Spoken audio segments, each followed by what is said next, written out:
परगण्याची 7वी परगणा व जलसाठ्यांचे दुसऱ्या परगण्याचे user ID कशी क्रिएट करायची ते पाहूयात. आपण wrcensus.mowr.gov.in टाकल्याच्या नंतर अशी वेबसाईट दिसेल. त्या वेबसाईटवर आपल्याला क्लिक करायचं आहे. क्लिक केल्याच्या नंतर आपल्यासमोर असा या टाईपमध्ये लोगो ओपन होईल. आपल्याला यूजर ID आणि पासवर्ड टाकायचा. यूजर ID आणि पासवर्ड टाकल्याच्या नंतर आपल्यासमोर या प्रकारे वेबसाईट ओपन होईल.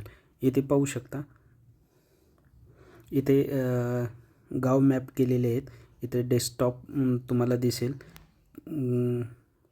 ब्लॉकेज दिसतील, sub district, number of village completed वगैरे दिसतील आणि इथे प्रोग्रेस दिसेल. नंबर ऑफ विलेज ज्या गावाचे काम चालू झालेले नाही इथे दिसेल. Number of village mapped to enumerator म्हणजे जे आपण प्रगणक यांना गाव मापून दिलेले आहे ते इथे दिसेल.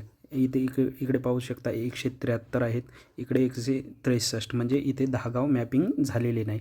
तर आपण मॅपिंगसुद्धा याचासुद्धा व्हिडिओ टाकलेला आहे, तुम्ही बघू शकता. आता आपण यूजर ID कसा क्रिएट करायचा ते पाहू.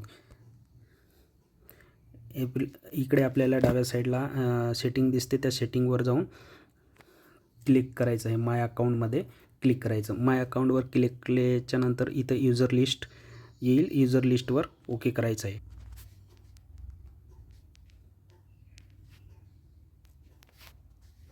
यूजर लिस्टवर क्रिएट आपण टॅप केल्याच्या नंतर आपल्यासमोर या प्रकारे पेज ओपन होईल. हे जिल्ह्याचं लॉगिन आहे. जिल्ह्याच्या लॉगिनवाल्याने तालुक्याचं यूजर क्रिएट करायचं आहे किंवा सब जे ब्लॉक आहे त्याचं यूजर क्रिएट करायचं. यूजर क्रिएट करताना हे क्रिएट यूजर याच्यावर आपण ओके करायचं. ओके केल्याच्या नंतर इथं फुल नेम, त्या व्यक्तीचा ईमेल, मोबाईल नंबर आणि पासवर्ड टाकायचा आहे आणि कन्फर्म पासवर्ड करायचा. कन्फर्म पासवर्ड केल्याच्या नंतर इथे आपल्याला शहरी भागाचं त्याला द्यायचं आहे काय किंवा ग्रामीण भागाचं नियुक्त करायचं आहे ते आपण इथे निवडायचं.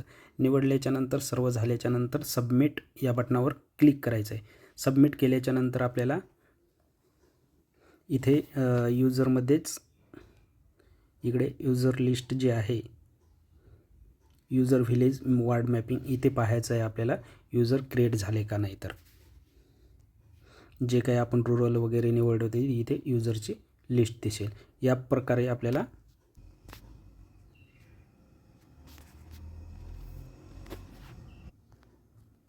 आपल्याला यूजरची यादी दिसेल. असेच सर्व तालुक्यांनी गावाचे यूजर क्रिएट करायचे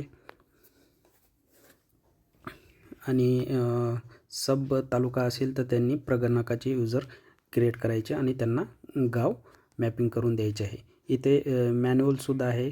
तुम्हाला इथे प्रोफर्मा वगैरे डाउनलोड करायचा असेल ते प्रोफर्मे आहेत. परत इथे डाटा मॅनेजमेंट आहे. इथं डाटा मॅनेजमेंट मॅन्युअल जर तुम्हाला पाहिजे असेल तर मॅन्युअलसुद्धा इथे डाउनलोड करू शकता. याच्यामध्ये सुद्धा पूर्ण माहिती आपल्याला दिलेली आहे. धन्यवाद. सर्वात लास्टला इथे माहिती दिलेली आहे. एकदा यूजर ID आणि पासवर्ड क्रिएट झाल्याच्या नंतर आपल्याला ॲप घ्यायचं आहे. ॲप डाउनलोड आपण वेबसाईटवर आल्याच्या नंतर इथे APK फाईल दिसते, तिथून डाउनलोड करायचं आहे. डाउनलोड केल्याच्या नंतर आपल्याला यूजर ID पासवर्ड टाकायचा आहे. पासवर्ड टाकल्याच्या नंतर पुढील प्रक्रिया करायची. ती पुढील प्रक्रिया आपण नेक्स्ट भागामध्ये तुम्हाला समजावून सांगणार आहे.